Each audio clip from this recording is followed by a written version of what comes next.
Hello. हाँ, मैं doctor Anil Kumar Jeff, government law college Alwar में एसोसिएट प्रोफेसर हूँ। तो पिछले दिनों की जो बात हो रही थी उसी के संदर्भ में हम आगे हिंदू मैरिज एक्ट के बारे में जो डाइवर्स के जो ग्राउंड्स हैं उनको देख रहे थे। तो हमने सेक्शन 13 के सपोज एक के बारे में जो चर्चा चल रही थी उसमें हमने देखा है कि 13 एक के तहत ये है कि चाहे वो हस्बैंड हो या वाइफ हो, दोनों ही इस इन जो ग्राउंड्स हैं उनके आधार पे वो अपनी पिटीशन या ये कहें कि तलाक के लिए या फिर विवाह विच्छेद के लिए या डिसोल्यूशन ऑफ मैरिज की डिग्री के लिए न्यायालय में अर्जी पेश कर सकते हैं, जिसमें हमने 13(1) के 1(a)(b) और सेकंड और थर्ड की बात की थी। आज हम धारा 13 के सब क्लोज 1 के पार्ट 4 के बारे में देखेंगे कि इसमें धारा 13(1)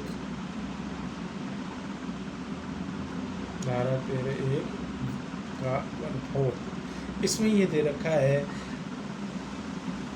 has been suffering from a venereal virulent and incurable form of leprosy। मतलब पक्षकार, विवाह का जो पक्षकार है, चाहे पत्नी हो चाहे पति हो, उनमें से कोई भी यदि leprosy, incurable form of leprosy से या ये कहें कि दूसरा जो पक्षकार है पेश जो है वह अव्यवहारिक रूप से उग्र कुष्ठ रोग से, असाध्य कुष्ठ रोग से पीड़ित है, तो जो ठीक है या एक स्वस्थ है या वो व्यक्ति अपने इस आधार पे न्यायालय में याचिका पेश कर सकता है कि कर सकता है या कर सकती है। मतलब हस्बैंड और वाइफ दोनों को ये राइट दे रखा है, और उसमें कि वो जो पक्षकार है वो इनक्योरेबल लेप्रोसी या कुष्ठ रोग से पीड़ित है तो उसके साथ नहीं रहा जा सकता। इस ग्राउंड के आधार पे वो याचिका पेश कर सकता है। न्यायालय को उचित लगता है या ये कहें कि न्यायालय दोनों पक्षकारों को के जो तथ्य है या न्यायालय में रखी गई बातों को देखने के बाद में अपना डिक्री पारित कर सकता है कि अमुक व्यक्ति के साथ में दूसरे पक्षकार का रहना अव्यवहारिक होगा, या उसके साथ वो रहे तो वो भी बीमारी से पीड़ित हो जाएगा, या न्यायालय मानता है कि ये डिक्री पारित किया जाना उचित है, तो न्यायालय ऐसा कुष्ठ रोग इनक्योरेबल फ्रॉम द लेप्रोसी से है तो उसमें न्यायालय निर्णय दे सकता है। आगे हम अब सेक्शन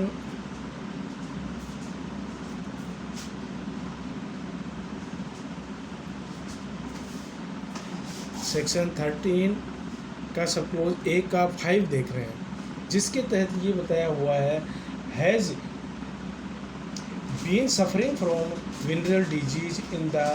कम्युनिकेबल फ्रॉम। और तो इसमें यह है कि भाई पक्षकार है वो कोई विनरल डिजीज से पीड़ित है, तो दूसरे पक्षकार को, हस्बैंड या वाइफ को ये राइट है कि वो इस ग्राउंड पे, इस आधार पे न्यायालय में याचिका पेश करे, और न्यायालय को यदि उचित लगता है कि वास्तव में यदि ऐसी कोई डिजीज़ है जो कि अव्यवहारिक पूर्ण में, या ये कहें कि उसको दूसरे को भी उससे डिजीज़ लग जाएगी जो कि यौन रोग से पीड़ित रहा है, तो ऐसे आधारों पे भी न्यायालय अपने सामने आई हुई याचिका के ऊपर अपना डिक्री या कहें कि आदेश पारित कर सकता है। तो हम कह सकते हैं कि धारा 13(1) में जो हस्बैंड और वाइफ दोनों को जो राइट दे रखा है, जो अधिकार दे रखे हैं या डिसोल्यूशन ऑफ मैरिज की डिग्री पारित करने के लिए कह रखा है, तो ये 13(1) का सब क्लोज 5 है, तो इसमें ये आधार बना हुआ है। अब नेक्स्ट में हम देखते हैं धारा 13(1) का 6 है ये। इसमें है कि has renounced the world by the entering and religious order, या दूसरे शब्द में कर सकते हैं कि पक्षकार मतलब विवाह का पक्षकार, चाहे वो पहले में मैंने कई बार रिपीट की है इस बात को, चाहे वो हस्बैंड हो या वाइफ हो, दूसरा पक्षकार किसी भी धार्मिक आश्रम से में प्रवेश करके संसार का परित्याग कर चुका है। और तो इस आधार पे भी जो पक्षकार इस बात से परेशान है कि उसके साथी ने संसार त्याग दिया, संसार त्यागने का मतलब जिसने संन्यास ले लिया है और वो उसकी वापस आने की कोई उम्मीद नहीं है और उसने संसार का परित्याग कर चुके हैं, तो दूसरा पक्षकार इस आधार पे न्यायालय में एक डिक्री पारित कराने के लिए पिटीशन फाइल करवा सकते हैं कि उसका साथी है वो उन्होंने संसार का त्याग कर दिया और अब वो सन्यासी हो गए, अतः मैं उसके साथ में नहीं रह सकता या नहीं रह सकती हूँ। तो ऐसी स्थिति में भी विवाह के पक्षकार अपने पिटीशन न्यायालय में पेश कर सकते हैं और न्यायालय जैसा उचित समझे वो निर्णय उसमें न्यायालय दोनों पक्षकारों को सुनने की बाद न्यायालय को लगता है कि वास्तव में जो संसार त्याग चुका है, जो सन्यासी हो गए, उसको अपने सांसारिक जीवन से अब कोई मोह नहीं रहा होगा, अतः न्यायालय ऐसे मामलों में उचित तथ्य व परिस्थितियां देखते हुए और दोनों पक्षकारों को सुनने के उपरांत निर्णय या डिक्री पारित कर सकते हैं। अब नेक्स्ट है इसी में सेक्शन 13(1) का 7, तो इसके तहत ये बताया है कि दूसरे पक्षकार के बारे में, मतलब दूसरा पक्षकार जिसने पिटीशन फाइल की है उससे अलग जो दूसरा पक्षकार है, चाहे वो हस्बैंड हो या वाइफ हो, उसके बारे में पिछले 7 ईयर्स से मतलब 7 वर्ष या उससे भी ज़्यादा अवधि में उन लोगों के द्वारा जिन्होंने दूसरे पक्षकार के बारे में यदि कोई जीवित होता तो निश्चित रूप से यह है कि स्वाभाविक रूप से सुना होता है, तो जो नहीं सुना है गया है कि वह जीवित है या कहाँ है, या ये कहें कि वो जीवित है तो किस अवस्था में कहाँ रह रहा है, इसके बारे में किसी ने कुछ नहीं सुना। मतलब इसमें हम कह सकते हैं कि जो व्यक्ति उसके बारे में जानकारी रखते हैं या रखनी होती है या जो उसके संबंध में जानते हैं, तो उसके बारे में पिछले 7 ईयर्स से 7 साल से उसके बारे में कुछ भी नहीं सुना है कि वो जीवित है या नहीं है, या इस संसार में किस जगह वो निवास कर रहा है, उसके बारे में कुछ नहीं सुना है। तो ये भी एक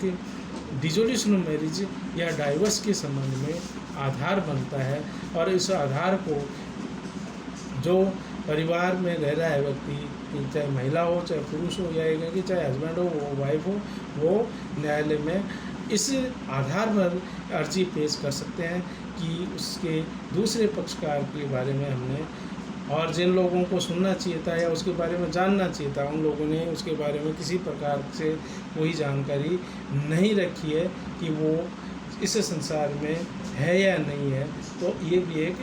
डिसोल्यूशन ऑफ मैरिज की पिटीशन फाइल करने के संबंध में ये भी एक आधार है, ये भी एक ग्राउंड है। तो ये कुछ आधार थे जिनके आधार पे पति और पत्नी दोनों को धारा 13(1) के सबक्लोज में जो बता रखे हैं, इन आधारों पे पति और पत्नी दोनों विवाह विच्छेद के लिए आवेदन कर सकते हैं और इन आधारों के बारे में न्यायालय द्वारा तथ्यों की जानकारी और पक्षकारों को सुनने के उपरांत न्यायालय जैसा समझे उचित समझे वैसा निर्णय या डिक्री पारित कर देते हैं। तो ये कहेंगे हम अब आज हमारा धारा 13 के सबक्लोज 1 है वो कंप्लीट हो गया और ये आधार हस्बैंड और वाइफ दोनों को मिले हुए आधार हैं और इन आधारों में से कोई भी आधार हो, ऐसा नहीं कि भाई सभी आधार होने चाहिए, बल्कि कोई भी ग्राउंड हो, उस ग्राउंड के आधार पे न्यायालय में पक्षकार चाहे वो हस्बैंड हो चाहे वाइफ हो वो न्यायालय में जाके और पिटीशन फाइल कर सकते हैं। तो ये आज के आपको